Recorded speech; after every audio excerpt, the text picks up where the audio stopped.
Everything has something to do with your childhood. Some emotion that you kept to yourself in your childhood which you did not let out of. It's like the self-communication within you affects the communication you have with the outside For world. the rest of your life. The self-talk that goes on in here really affects your talk. No rain. Communicators, welcome to the Naren Agarwal Show. Today we have a guest who's a solopreneur and she's very intriguing. The reason she's intriguing is because she practices stuff that is really intriguing.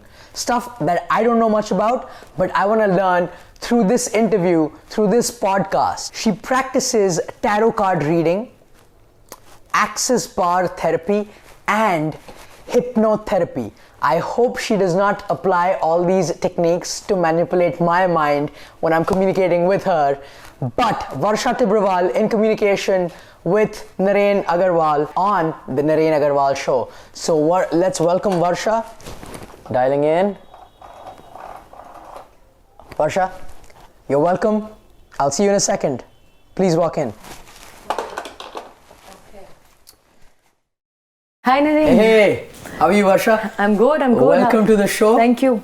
How do you feel? This is amazing. The red phone is really beautiful.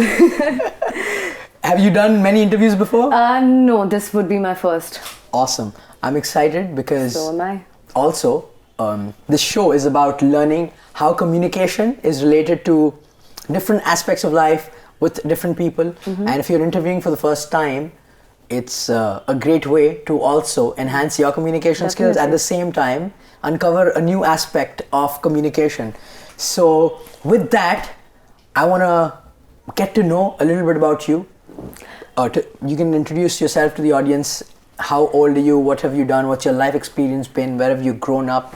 And how did you get into becoming a solopreneur and practicing the three very intriguing things I mentioned about your journey? Okay. Hi everybody. So I am Varsha Tibrewal. I am 24 years old right now. And I have been practicing all the three things mentioned before for almost 2 to 3 years now. So tarot card honestly was taken up as a passion, Naren. I didn't want to do anything with it except for just learn and not even practice it for that matter. But when I finished my classes and when I started telling people, I know tarot card, and they were also intrigued. They were like, let's find out. Even if there's nothing to it, let's just find out. Exactly. And I was like, might as well, And I started doing it slowly, and I was only doing it for like my close couple of friends because I didn't know how reliable it would be, right? So when you say doing it as in like you were reading tarot cards I was reading the cards for them. Okay. Like they would come to me with questions and we would do the whole thing, the whole spread and etc.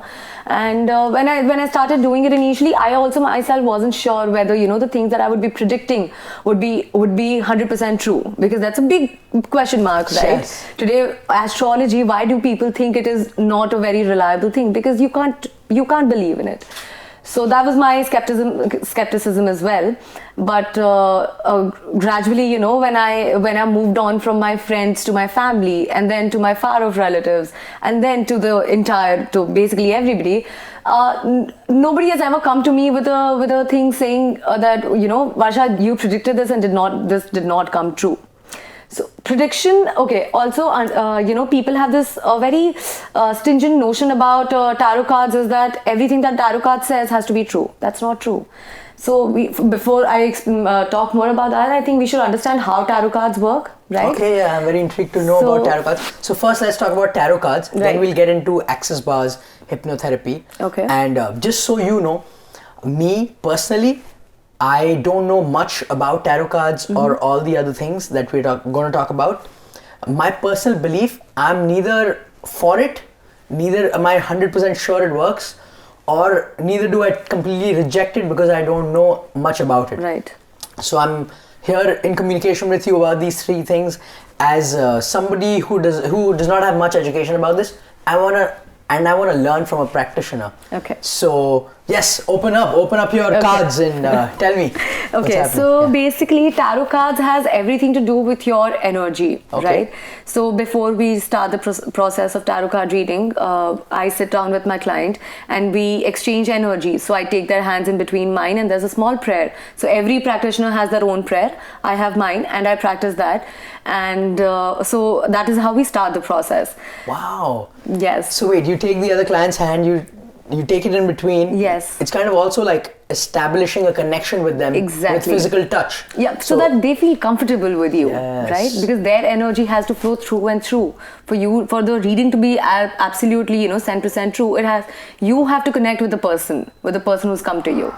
So the main reason why we do the energy exchange is to connect with the person on a higher level. Very interesting, because I really believe in energy in communication as well, because communication, I say the fundamental of communication is energy. Right now we're exchanging energy, but exactly. So let's keep going. Right. So yeah, definitely the energy part, and then what we do is I get the person to ask the question that they want to ask, and we shuffle the cards. Also, there's one very interesting fact is so you're not supposed to shuffle your cards with your dominant hand. So for example, if I'm a right-handed person, I don't shuffle my cards with the right hand. I do it with the left hand so that my energy is not overboarded on the cards. Because this being my dominant hand, if I start doing everything with this hand, the energy is absorbed by the cards, which we do not want. We want to keep it neutral, which is why I do it with my left hand. So I shuffle the cards, I spread them out, and then depending on the question, I ask them to take out the number of cards. So if it is, say, about somebody's health, usually there's an H spread that we do for it, which is where we require 7 cards. So they choose the cards. They can't see the cards. All the cards are like turned upside down. So you can't see the cards. They have to pick one, pick 7 cards, and I put them in a position like the H formation. Correct. And then each card, the placement also has a meaning. So every card is related to your chakras, your crown chakra, your all the chakras basically. So it is an alignment with that. And then relating to where the place is, where the card is placed, we get the reading. So why I said that tarot cards aren't supposed to be 100% true is because of you. Okay, today if I do a reading with you and in your mind, say you want to go to X college to study, and in your mind you have already thought that I can't do it. I will not be able to get into the college. Maybe something or the other, you just can't do it. You think you can't do it. Although everybody is telling you that you can, but you believe you can't. Now you come to me for a reading and you've already decided that you can't do it. So no matter how many times we do the question whether you will get into the college or not, the answer will always be no, because in your mind the energy is saying no. So the self-communication is no. Exactly. And the self-communication reflects in communication with the cards in some sense, you would say. Exactly. Okay. So more than predicting future in tarot cards, it's about taking precautions. So again, like I said, if you think you can't get into a college and you come to me and I do the cards, if I do the question twice, there will be some cards which are common. Out of the 3 cards that you pick out, 1 or 2 cards will be common in both the questions. That usually happens. So that tells me what you have to avoid in order to not get yourself into the college. So more than prediction, it's about precaution that you can take for things going wrong. So what's a roadblock? So it's more about identifying roadblocks that you should avoid rather than a prediction that this will happen or that will happen. See, I do not mean to throw shade on anybody. Okay. But it is very, very difficult to very confidently say just because the cards are saying this, it's going to happen with you. It does not happen like that. Correct. Never has it ever happened like that. Correct. Right? So I would suggest if you do get a reading done by anybody at all, if they tell you that this might not happen, ask them why it might not happen, because that is what you need to work on. That is something that you can change, right? Again, it is not 100% true. So you can always change the outcome of your thing. Correct. What the tarot card reader tells you is what is likely to happen, but again, you can always change it. So you should if there's a question of a yes or no, but when you go to a tarot card reader, you should always focus more on the reason as to why it is a yes or a no. Wow. So yes, that. Wow. So Varsha, we'll get back into all this, but tell us a little bit about yourself. How old are you? Where you grew up? And also how it is to be a woman solopreneur in India and in the 21st century? Because I feel we need more women entrepreneurs and women solopreneurs in the world. Definitely. Okay. So, like I said, I am 24 years old and I was born and brought up in Calcutta itself. My schooling was done from the Heritage School since class 1 to 12. And post that, so up till school, everything was just fine. I was just like any other girl and things were just as it is, how it is for any random person. Okay. It is only when I moved out of my city for college. I was in Bangalore for a while, and I was studying in Christ. I was studying theatre, and it was something that I thought I wanted to do, but it was never a calling, right? For example, if you study, you're just going with the motions. What society tells you. Whatever is happening, I was Exactly. okay with it. Like whatever life is throwing at me, I was like, "Okay, this is how it is supposed to be This done." is the prescription of society, so I'm just following it. I was checking just off doing stuff. that totally. Exactly, yeah. And I messed up quite a lot in Bangalore. So I had like issues with in college and again in my personal life also. And somehow Bangalore did not work out for me. I had to come back, and that was like that was one of the most depressing stages of turmoil, lot of it. Naren, there were times when I wouldn't get up in the morning and get out of my room. There have been times like that. And the only thing that helped me out through all of it was meditation. So at that time of my life, I had no idea about hypnotherapy. In fact, about any of the healing modules. I had zero knowledge on them. But I was always, because my mother used to do it, I was always a practitioner of meditation. So I used to do that. That helped.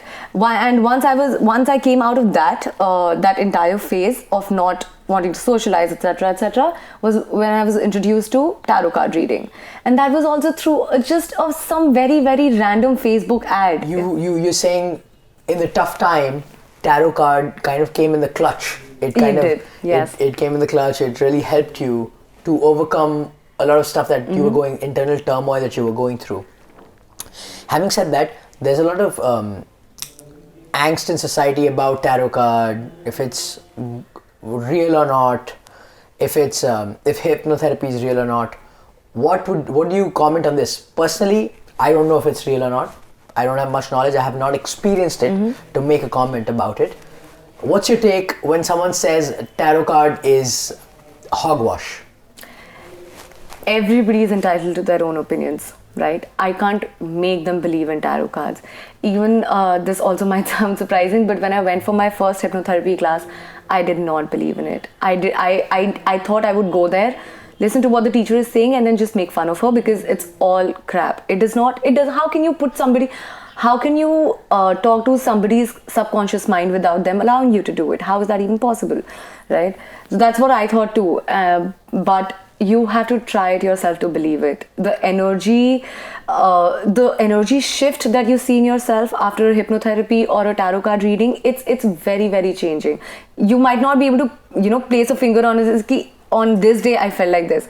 But overall, when you think about it, one month, 2 months down the line, you will realize that you have changed as a person, even if it is like a very small change. Wow. So, yeah. That's very interesting. So you're saying that you must experience it to be able to know. So you're saying you may believe it or not, but if you experience it, you'll get the answer yourself in some sense. Exactly. That's what you're saying. Very interesting. Now, whenever you practice, whenever you read tarot card or you practice hypnotherapy on somebody, if somebody comes to you as a client, there's a lot of communication involved, right? And some of the stuff might be very personal. You lit up the moment you said communication. Yeah, I'm very bad. Like I said, I love the subject of communication. And what you're doing is really like you really need to know how to communicate. Definitely. And, I guess there's so much I can learn from you about this.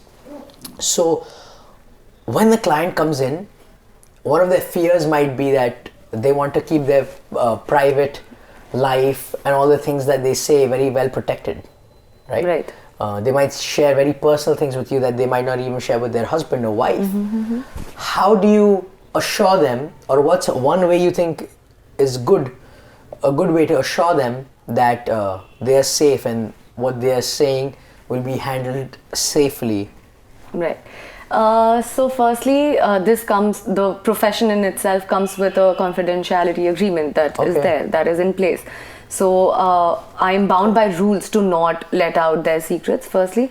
Secondly, it's not my job to tell their story to anybody. It is their own. Correct. So it has, firstly, there are the rules, and second, it's your own conscience that does not allow you to let out other people's secrets or the things that they've confided in you with. Correct. So how I make them feel comfortable and safe is, like I said, with tarot cards, what I do is we exchange energy. Ah, that's very interesting. So you place your hand in between. So there's my deck, my tarot deck in the middle. Okay. I place my hands like this, and then they're supposed to keep the hands above and below mine. So that's how I do it. Now, what happens is, it's easier in tarot card, obviously, because we have a direct contact. That's fantastic. Like when someone comes, you try to establish a connection with them in their hand. That automatically, I think there's something about the human nature and human touch. Human touch plays a major effect in touch, and you can build trust and establish a safe space in some sense. I guess that's why people came up with handshakes. Probably, it's a way to like establish connection and maybe be in a more comfortable zone with somebody else. Yeah.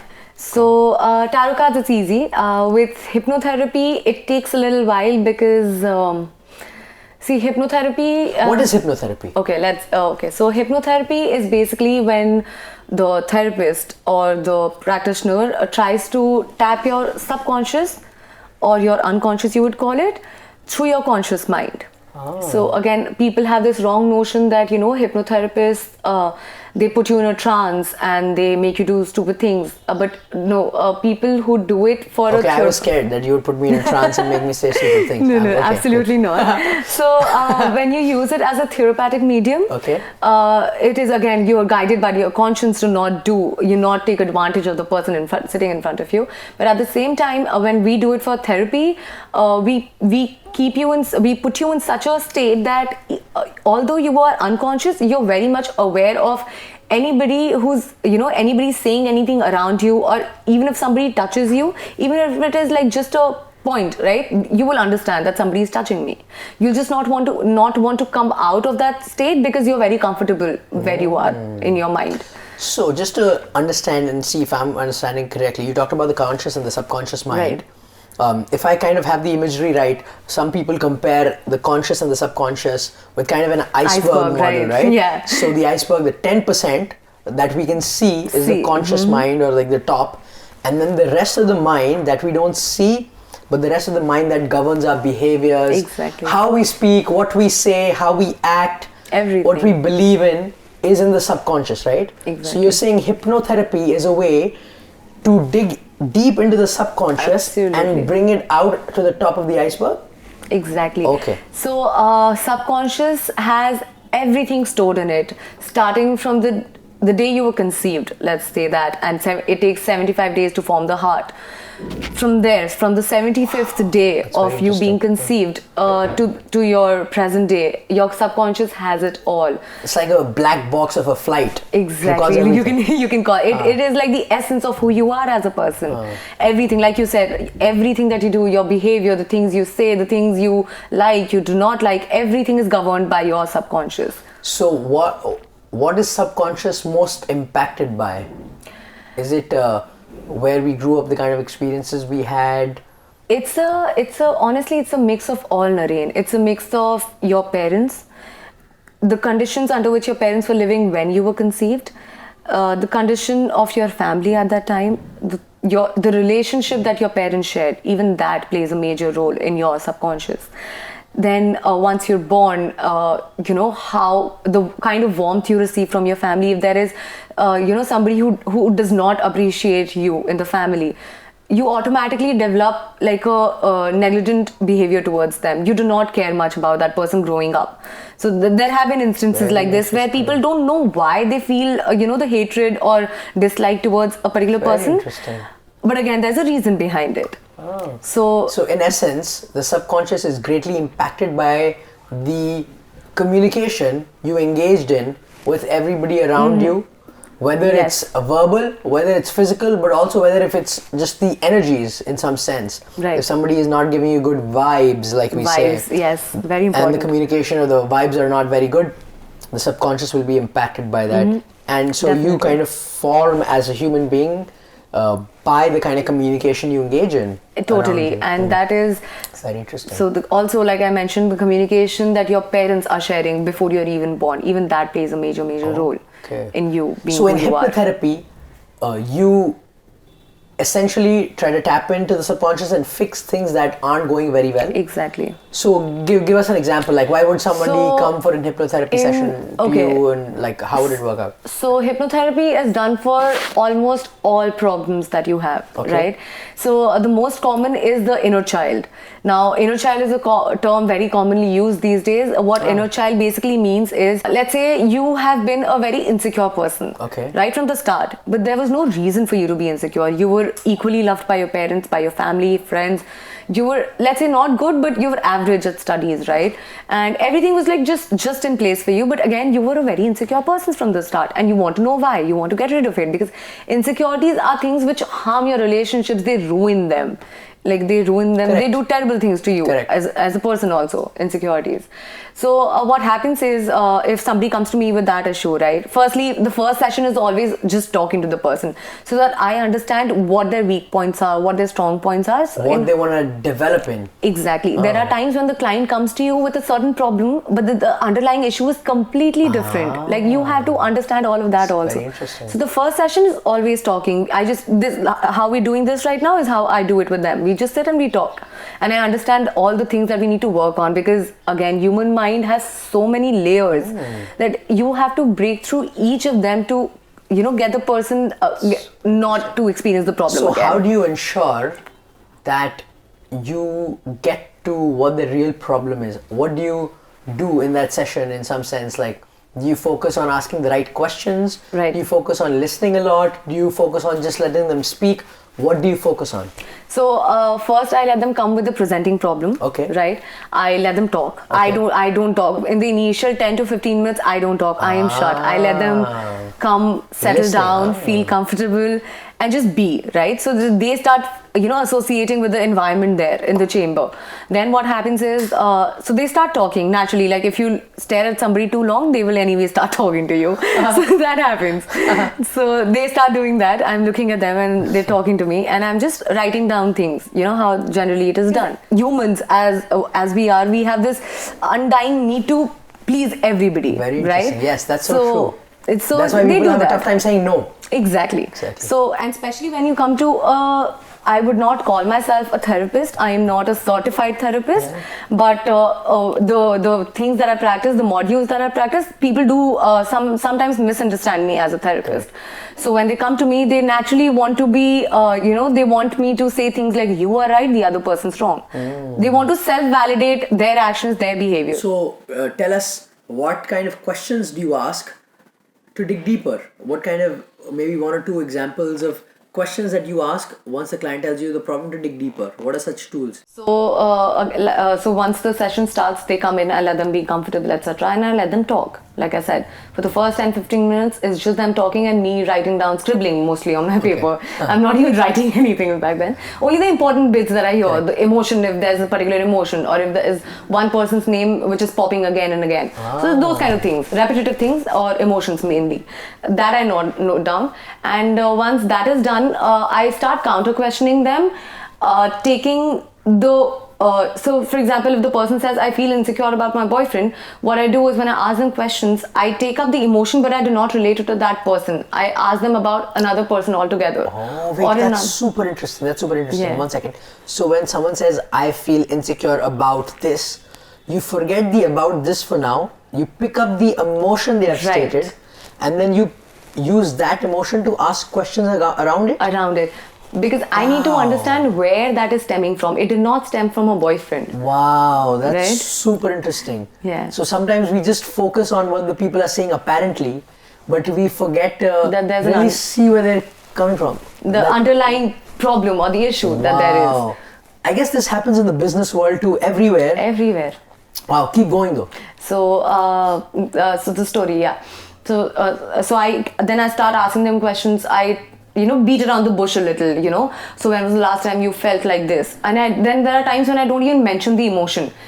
Suppose if it is anger, I'm like, when was the last time you felt this that you're not in control of the situation? Again, most of the times when you're angry, you're not in control of the situation, which is why you're angry. Correct. So there are times when I try not focusing on the emotion also directly, because the person might feel offensive, might get offended about that, right? So you have to keep in mind that although you are trying to show them their own problems, you have to do it in such a manner that they do not feel offended by it, right? Because what will happen is, if they feel offended, they will not come to you for the next time. They'll have a wall. You'll have a defense, and you won't get anything. Then you will them. not know the real things the issues that are. So you have to keep a very, very friendly relation, but at the same time not so friendly that they just forget everything and just be. But So essentially, to be a hypnotherapy practitioner, you have to be a great communicator. Definitely, you have to be a great communicator, and of course, being a great communicator involves being a great listener. Correct. I think that's one of the most important skills. Definitely. So essentially, you really employ that listening aspect of it to understand more and dig deeper. So so we go about it like that, and what I do is, once I know the emotions, once I know the people she's been affected by, I start digging deeper with that whole thing, with mismatching the emotion to the wrong person, and maybe the person to the wrong emotion or whatever, and then we just keep going about it to and fro until I have like at least two, three core issues that we need to totally work on, because most of the times people who come to me with insecurity issues usually stem out of lack of attention from parents at an initial stage. Wow. So again, like I said, presenting issue is not always the correct issue. Most of the times there will always be an underlying issue. Statement. The presenting issue, meaning the issue that is at par what they're saying on the surface level, is not the real issue. Not the core issue. Right. Wow. And so what's very interesting that you just mentioned, it's almost like psychology, but oftentimes you're saying that people who are insecure oftentimes because of lack of attention from their parents at a young age. Right. So it's parents not showing enough love or not enough attention, or it could be that the child will only think like a child, right? Correct. So if there's a 4-year-old girl and then she has a younger brother who's like just born, the parents will obviously give more attention to the newborn, right? Because the 4-year-old can still fetch for himself or herself, but the newborn can't. Now, in the child's brain, they can't think of it that logically. For them, why aren't my parents taking care of me? Right. Why with that other person? For them, they haven't built the brother-sister relationship yet. Wow. Right? So the child processes it like a child, and the notions that you create then, they stick with you, which is why we call them inner children. Emotions that you have kept with yourself, mainly negative emotions that you have kept with yourself without thinking about it practically, or without being conscious of it, being knowledgeable enough to know that maybe this is not how I'm thinking it to be. Wow. So which is why we call them inner children. And most of our bad habits, you call it anger, call it being bad at communication, call it being insecure or jealous, or just a person full of hatred or negativity also, for that matter.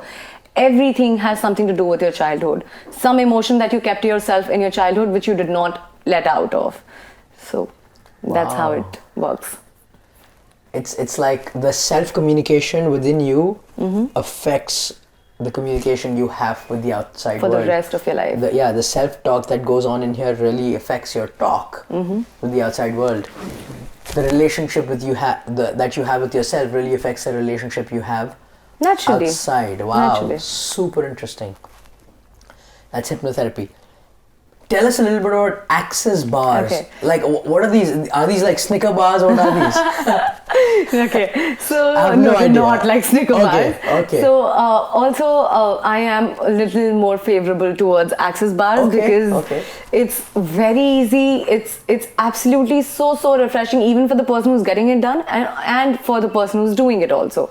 So when it is tarot card and hypnotherapy, a lot of times we exchange a lot of energies. So the person who's come to me is really down and just not in a very, very good space.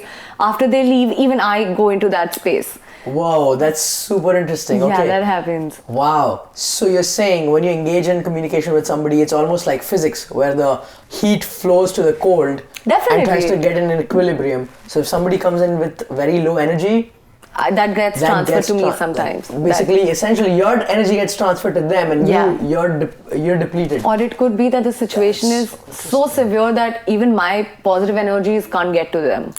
Wow. They remain the way they are. That's I super interesting. go down to that.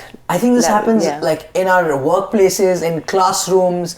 If somebody gets very negative and slowly people start getting negative Definitely, around yeah. them, It the energy is of that. the whole room drops. And if somebody gets positive and people slowly. pep up, slowly the whole energy of the room builds up and everybody starts becoming a great performer. Or everybody gets negative. So I think you're so right. Like we really communicate in terms of energy as well. We do.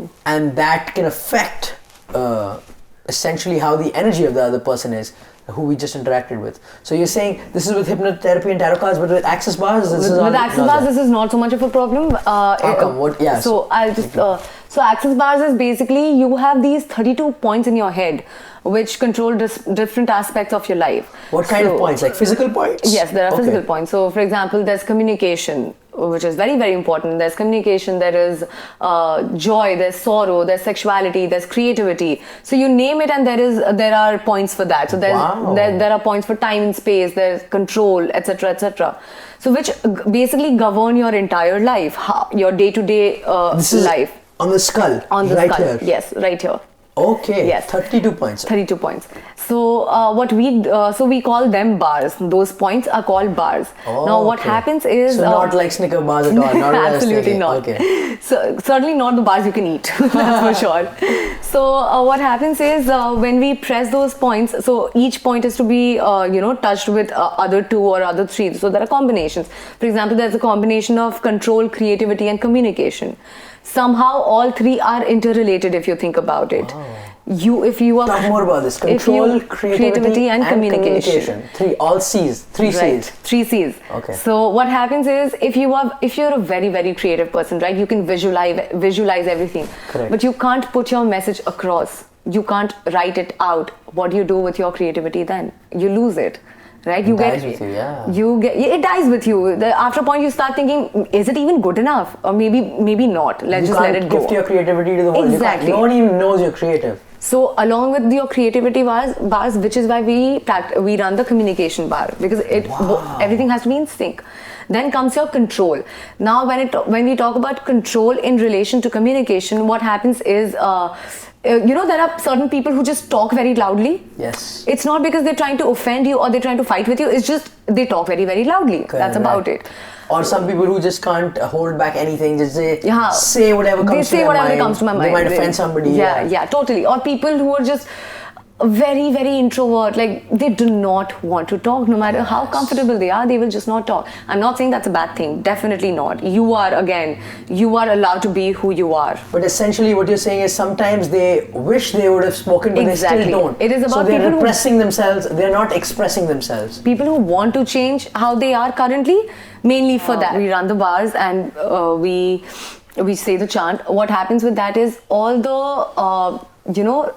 the negative energy that is stuck in those points of your head or those aspects of your life, when we talk about the physical life that we're living, we tend to ease them out. So if a writer has a creative block, we run their bars, and within like an hour or two from the therapy, suddenly they feel better and they can write again. This has happened. This has actually happened with one of my clients, so I know. So Wow, what happened? So this was she was not really a writer. She was more of a columnist, Correct. right? And she's actually a very good friend of my mom's.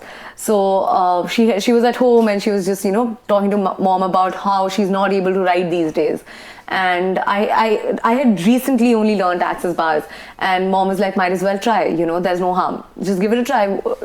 Nothing wrong is going to happen with this. Correct. So we did that. I ran her bars, and for her I did it like not just the creativity part, but all her bars I ran. It took us access bars takes about 1 hour 15 minutes to complete in total. Wow. Right? All the bars, all 32 bars all together. So I finished that, and like after that she had dinner, she went home. She woke up the next morning and she was like, Varsha, I don't know what happened, but I could write again. And that somehow fixed my problem. It could be that it was something that she really wanted to achieve also, and not so much to do with access bars. But I believe it's because of the access bars. Wow. So you never know what works out for you, right? You just have to try it for yourself and see the results. Wow, that's super interesting. So you're saying there are 32 points on the skull right here that, if activated, can fix multiple aspects of one's life, especially creativity, communication, and control together can act wonders. Yes. Wow. I have a question for you. This is very intriguing. I don't know the 100% correct answer to this, but this is really regarding communication in a tough, tight spot.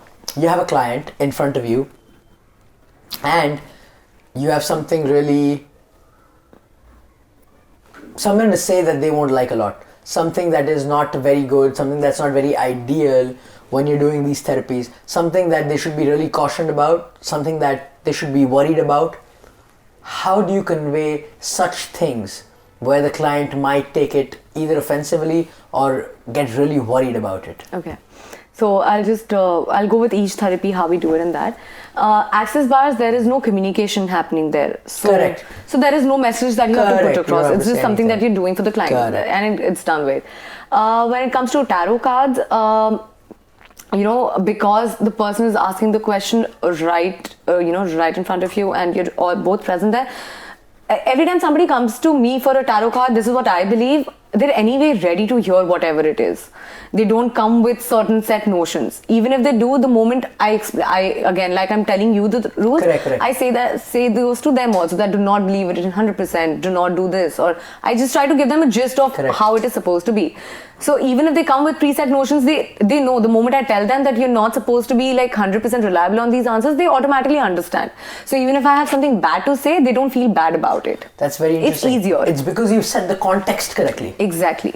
So before you communicate, you've already set the context. So either they come on with a certain context and then you've set the context saying, hey, whatever I say, don't take it offensively. I'm here trying to work with you. So that helps. That is with only tarot cards. That's only with tarot cards, okay.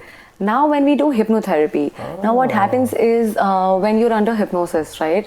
There are times, like I did say... Sounds very scary. No, it's a lot of fun. Okay. So like I said initially that, you're absolutely aware of, what is happening around you. Even if somebody touches you, you'll know.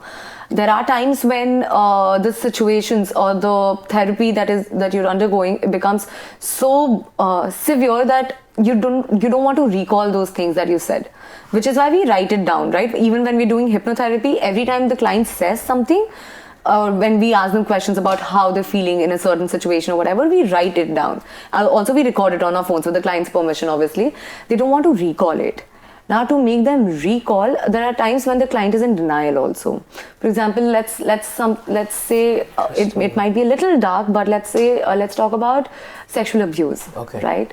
Sexual abuse for a boy who was, as a child, he was sexually abused, and now he has this problem where he can't be good to his friends. He always ends up backstabbing them somehow. He always harms his own relationships, be it with men, be it with women, everywhere, right? That is because he as a person can't trust anybody. That is why he sabotages his relationships, right? So now generally you'll see if a person who's been sexually assaulted, I'm not saying this is generic for everybody, but most of the times what happens is if a person has been sexually assaulted, either they come to you as a very, very timid, shy person, like that is what their vibe is, or they come off as like this extremely loud, happy to go lucky, nothing's wrong with them kind of a vibe. Like you can't even pinpoint why has this person come to me for therapy. Usually they have a very, very loud personality, which is to again hide all the layers of trauma that they've gone through. When we take the sexually assaulted person who has been sexually assaulted, if I take that person under hypnosis, he might say things which he does not want to believe, like his conscious mind does not want to believe. Could be that he was sexually assaulted by his very, very close uncle, who he's in very good terms with, who his family is very good in terms with. And saying anything about it right now will only cause disruptions everywhere, right? All relations will be hampered, everything will just go down the drain. So his conscious mind does not allow him to believe it, does not allow him to even accept it, that it has happened. However, his subconscious tells him that, you know what, this has happened with you, you should talk about it.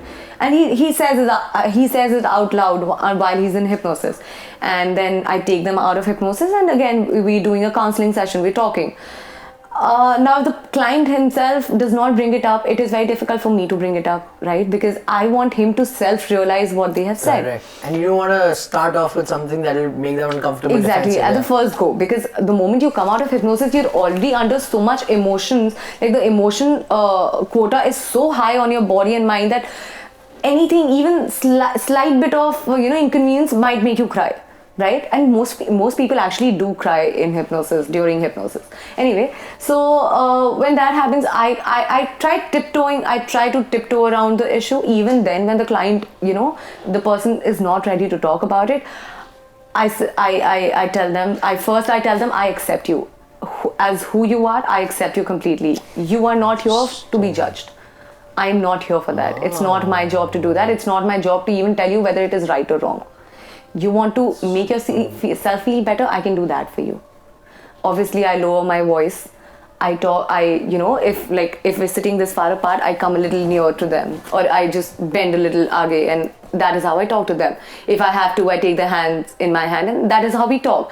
So that the person feels that no matter what they said under hypnosis, they are not being judged. They're in a secure space. Wow, Yeah, this is very yes. big.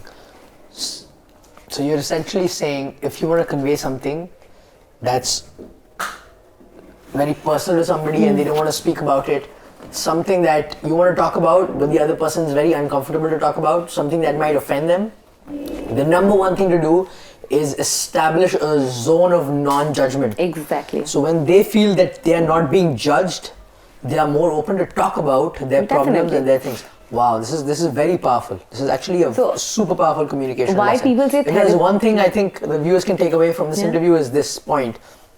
Wow, keep going. So it is anyway, to a random person, letting yourself out to a third person is much easier than doing it to somebody you know. Correct. Because of the fear of judgment. Because of the fear of judgment. Now, but again, this whole thing is, it runs in an opposite manner with a therapist. Again, because people sometimes misunderstand me for a therapist also. Like I said earlier, they try to tell me things I want to hear, so that I tell them that you don't have an issue. So again, when something like this happens, such a sensitive topic comes up, or such an issue presents itself, it is very difficult to make the person accept that this has happened with me. Again, these are the people who you will see with very loud personalities. For them to accept that they have been wronged when they had no control is very, very difficult. For you and me, it might be easy because we aren't that loud, correct, right? Correct. For somebody who completely, that is what drives them. I'm kind of loud, but yeah, exactly. But you get my point, right? Yes, Somebody I who's get very it, egoistic and just a very, very loud person. For them to even accept that they have been wronged is very, very difficult.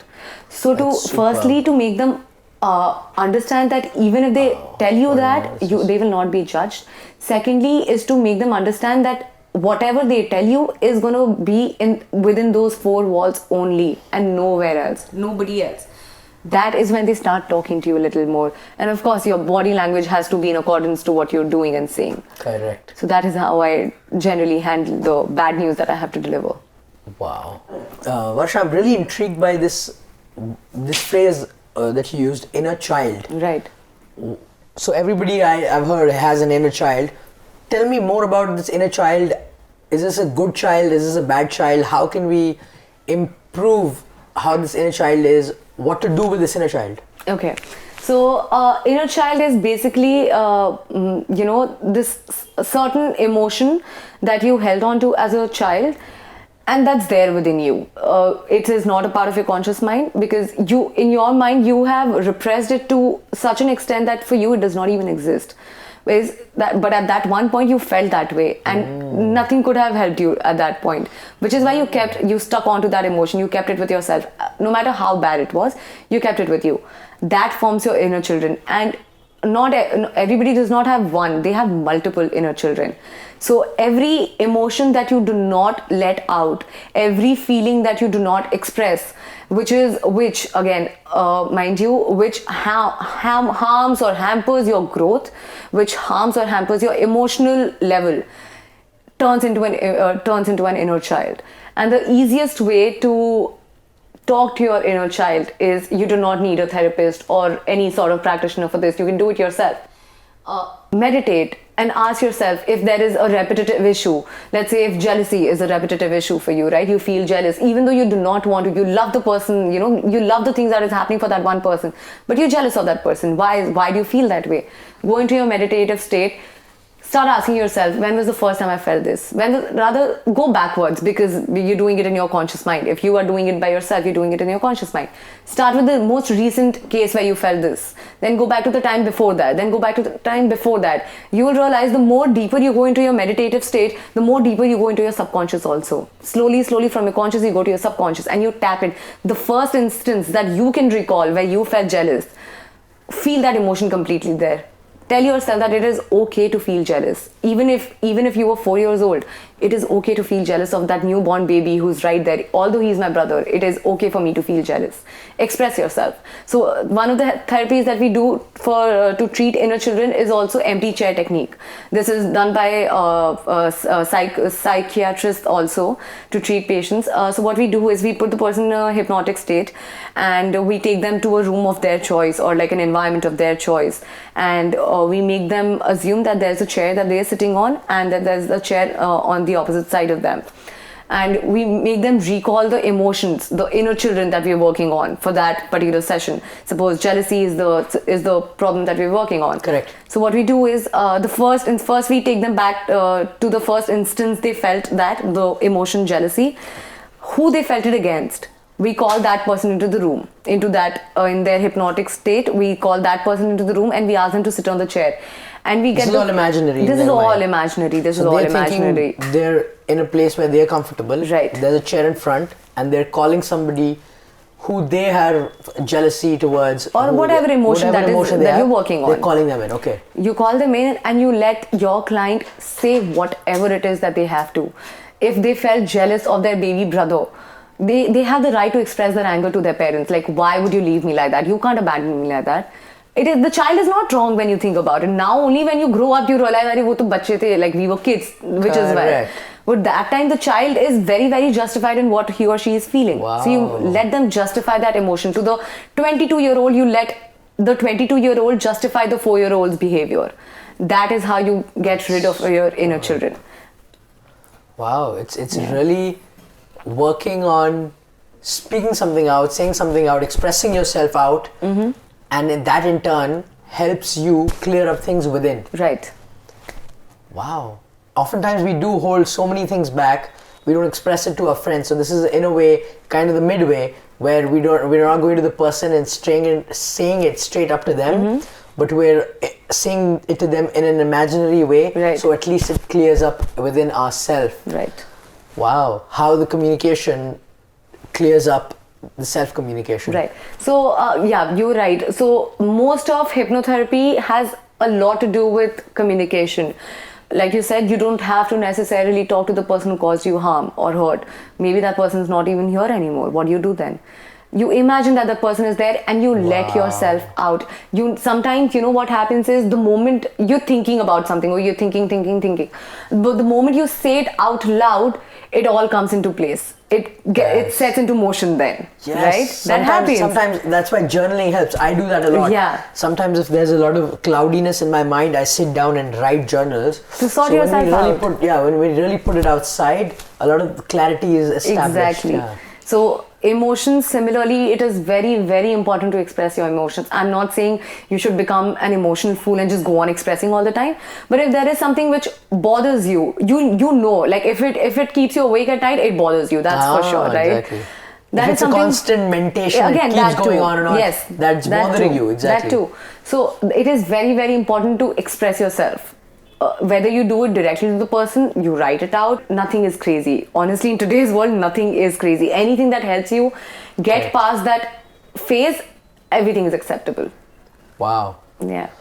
Varsha, it was a great conversation. I got to learn a lot also about communication and about hypnotherapy, access bars, and tarot card reading. A few highlights for me would be learning about the 3 important C's you talked about, how communication, creativity, and control work very hand in hand.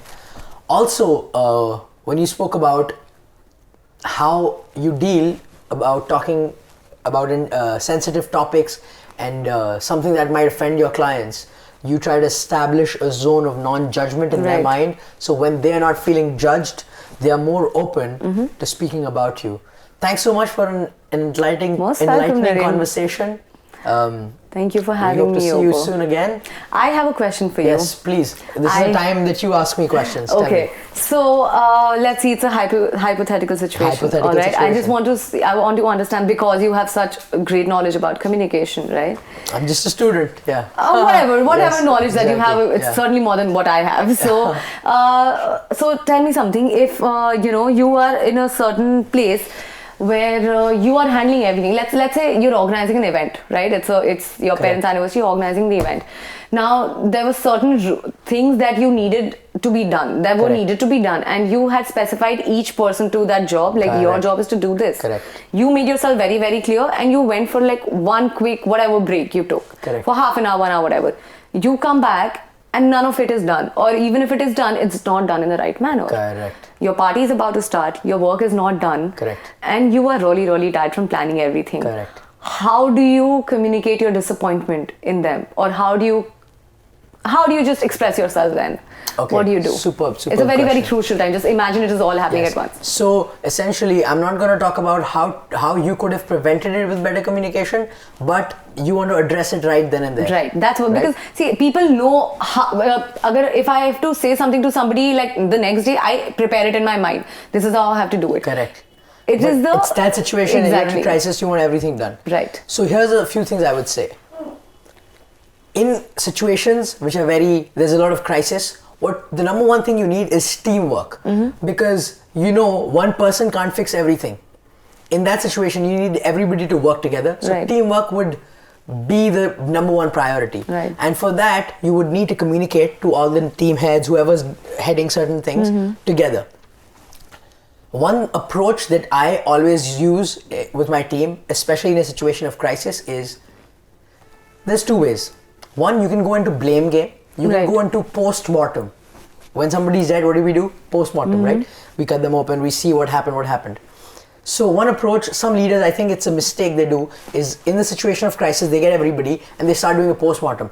Hey, why didn't you do this? What happened? They start getting into details of what happened, and in return, the person who was supposed to do the task starts giving you excuses of what happened. That happens, yes. That's because the leader itself, they themselves are starting a post-mortem. What you need to do is start an operation. So an operation is when the person's alive, they're in a critical situation, but you can help them, you can fix them, rather than going back into a post-mortem. So what do? In a situation of operation, you ask everybody, say, hey, be clear up. We're in a situation of crisis. We got limited time. The work that was assigned to you has not been done. We'll go into post-mortem later. The number one thing I need is everybody to get this job done. Now tell me who's able to take up more responsibility and get this job done. Okay. You can incentivize them by saying different things, whatever your organization, whatever your planning allows, that hey, if this is done, I might take care of you in this way, or I want to see and recognize who's a true leader. So the incentive could be either financial, monetary, or it could be an intrinsic motivator, an intrinsic incentive. So when you're saying, hey, in this situation of crisis, let me identify who's a true leader working for me, something like this. So go into it with a mindset of an operation, not a post-mortem. Okay. And then call everybody and tell them we're in a situation of crisis. We need this to be done. Who's willing to help? Who's willing to step forward? And I'm sure some people will step forward and get the job done. Right. Okay. Great. Thank you. I hope that answers your question. It does. And it was great to have you on the Naren Agarwal Show. Thank you so much. much. Welcome once again. Thank you very much. We'll see you very soon. Cheers. Thank you.